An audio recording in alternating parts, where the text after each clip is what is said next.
Hola, mi nombre es Chely, soy estudiante de la Universidad Nacional Abierta y Extensional del CCK Sagún. En el día de hoy voy a sustentar los ejercicios de balance de materia y energía. Soy del cuerpo 26. El primero nos dice: para conservar la papa se requiere disminuir la humedad desde el 80% hasta el 40% en peso base húmeda. El equipo de secado tiene una presión manométrica de 14,4 kilopascales y se encuentra ubicado en una ciudad donde la presión atmosférica es de 128,9 kilopascales. Si el secador entra en 5 microgramos por hora de papa y su calor específico es de 0,842 kilopascales por kilogramo, grados centígrados, calcular cantidad de agua evaporada, temperatura a la que se evapora el agua, calor requerido para calentar la papa hasta la temperatura de evaporación, calor requerido para evaporar el agua y calor total requerido.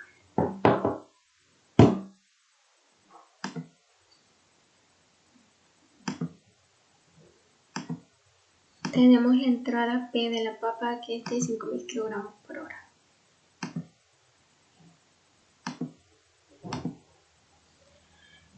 Entra con una humedad del 80% que es en peso base 1, que equivale a 0,8. Y sale con una humedad de 0,4, esto en peso máximo. La salida Q. También tenemos que tener en cuenta que hay una salida W, la cual es el agua evaporada. Tenemos la presión manométrica del equipo, que es de 14,4 kilopascales, la presión atmosférica del lugar, que es de 128,9 kilopascales, y la presión absoluta sería la suma de las dos presiones. Primero vamos a calcular la cantidad de agua evaporada. Para eso vamos a hacer un balance en general, el cual nos diga que P es igual a Q más W. Entrada es igual a la suma de las dos salidas. También vamos a utilizar esta siguiente ecuación que nos dice P por su valor másico es igual a Q por su valor másico es 0,4 más W. No tenemos ninguna de estas dos, por lo que simplemente lo que hacemos es en la primera fórmula despejar W y así tener otro valor. Nos daría, despejando W sería W es igual a 5.000 kilogramos por hora menos Q. Y simplemente reemplazamos la segunda fórmula, que es esta. Operamos y nos da como resultado que Q es igual a 1666,67 kilogramos por hora. Pero en sí lo que nos interesa es el agua que se evapora. Por eso simplemente nos vamos a la primera fórmula y despejamos W. Al despejar W1 tenemos que la resta de P menos Q. Y eso nos da un valor total de 3.333,33 kilogramos por hora. Ahora nos vamos a hallar la temperatura a la que se evapora el agua. Para eso simplemente vamos a utilizar la fórmula anterior para hallar la presión total absoluta. Sería la suma de las dos presiones. Y esta suma nos daría 143,3 kilopascales. Y simplemente nos dirigimos a la tabla y hallamos esa temperatura.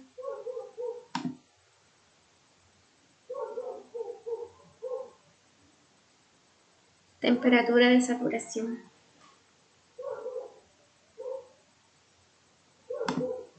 De 143,3. Pero si observamos no tenemos esa presión, por lo cual simplemente tenemos que hacer una interpolación entre 125 y 150, o sea, entre estas dos temperaturas. Al realizar esa interpolación con esta ecuación, nos da que la temperatura a la cual se evapora el agua es de 109,982 grados centígrados. Lo otro que nos piden es el calor requerido para calentar la papa hasta la temperatura de evaporación, o sea, el calor sensible. Pero ya tenemos la temperatura final, la temperatura a la que se evapora el agua, que fue la que hallamos. Nos falta hallar simplemente la temperatura inicial, pero para ese valor simplemente tomamos el valor en donde nos encontramos. En este caso yo tomé de 31 grados centígrados y simplemente reemplazamos la fórmula, que es calor es igual a la masa por el calor específico de dicha papa por la diferencia de temperatura. En este caso, temperatura final menos temperatura inicial. Simplemente reemplazar el dato y operar, nota que el calor sensible es de 332.203,52 kilocal por segundo.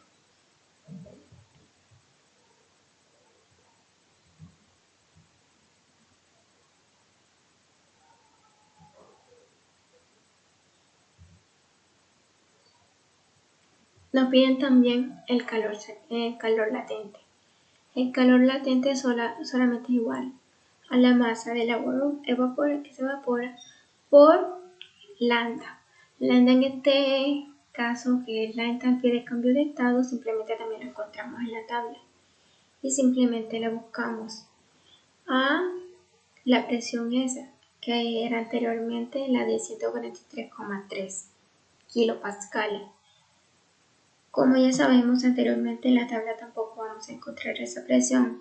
Lo que hacemos simplemente es una interpolación. Nos dirigimos a la tabla y simplemente buscamos H sub Fg a la misma presión. Entre 125 y 150 buscamos esta entalpía de evaporación. Nos dirigimos y observamos que los dos valores que nos dan, que es en kilojoules por kilogramo, es de 2240,6 y 2226. Esos datos simplemente venimos y realizamos la debida interpolación. Cuando ya tenemos el valor hallado, simplemente lo que hacemos es reemplazar la fórmula y nos quedaría que el calor latente es igual a la masa, o sea, del agua que se evapora por su lambda, que es la entalpía de cambio de estado. Al multiplicar y operar esto, nos da que el calor latente es igual a 7.433.035,9 kilojoules por hora. Calor total. El calor total simplemente es la suma tanto de calor sensible como calor latente. Pero tenemos que tener en cuenta que hay una diferencia, porque anteriormente habíamos hallado que el calor sensible es de 7.433.035 kilojoules por hora. Y lo tenemos que pasar a kilocal por segundo, porque el dato primero lo tenemos en las unidades de kilocal por segundo. Operamos y nos daría el resultado pasado ya a kilocal por segundo, que es de 493.483 kilocal por segundo. Simplemente reemplazamos la fórmula, hacemos la suma y nos da como resultado 332.679,003 kilocal por segundo. Y hasta ahí quedaría ese ejercicio. El segundo nos dice: un reactor se alimenta con una mezcla de oxígeno y propano. El oxígeno está en exceso y la conversión de la reacción es del 70%. A la salida del reactor se determina analíticamente 21 moles de CO2 y 40 moles de O2. ¿Cuál es el exceso de oxígeno? ¿Cuántos moles de propano se alimenta el reactor? ¿Cuál es la composición molar del flujo de salida?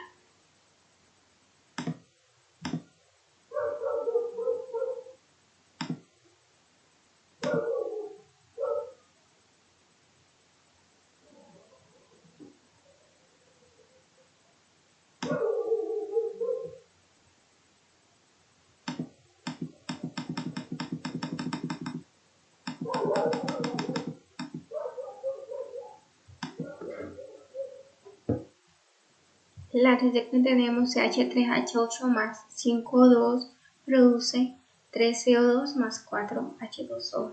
La primera entrada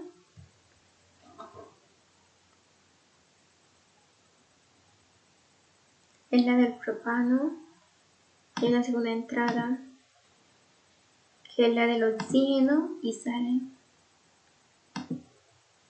sale CO2 y sale agua. Pero también tenemos que tener en cuenta que había un exceso de O2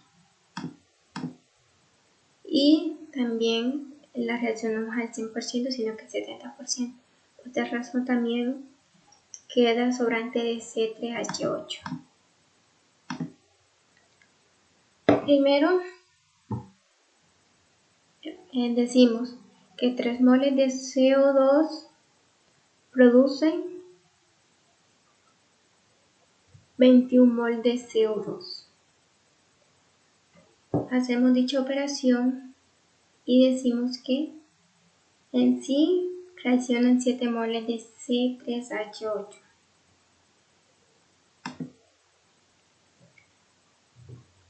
Es el total que sale, pero tenemos que tener en cuenta que la reacción es del 70%. Si 7 moles corresponde al 70%, o sea que la que reacciona, ¿cuántas son las moles que equivalen al 100%? Realizamos dicha operación y eso nos da que el total de moles de C3H8 son 10 moles, de las cuales 7 reaccionan y 3 no reaccionan. Entonces solo se alimentan 10 moles de C3H8 al reactor. De esas 10, como dije anteriormente, solo 7 moles reaccionan y las otras 3 son las que salen acá. Vamos a hallar las moles de oxígeno en exceso. Las moles de oxígeno que reaccionan. 5 moles de O2 producen 3 moles de CO2. Entonces, si 5 moles de O2 producen 21 moles de CO2, ¿cuántos moles de O2 se necesitarían para que reaccionen 3 moles de O2?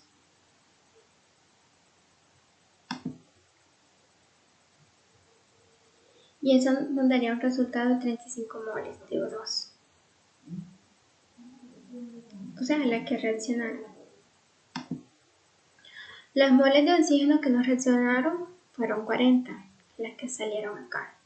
La mole total de oxígeno simplemente es la suma de las que reaccionaron más las que no reaccionaron. Y eso nos da un total de 75 moles de oxígeno.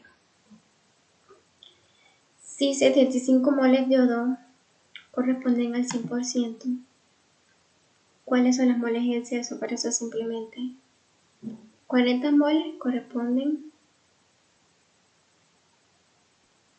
al 75%, ¿cuántas corresponde al 100%? Al operar nos da que los moles de oxígeno en exceso son de 53,33%. También nos pide la composición molar del flujo de salida. Simplemente, también teníamos que hallar las moles de agua que se produjeron. Eso no lo habíamos hallado. Una mol de CH3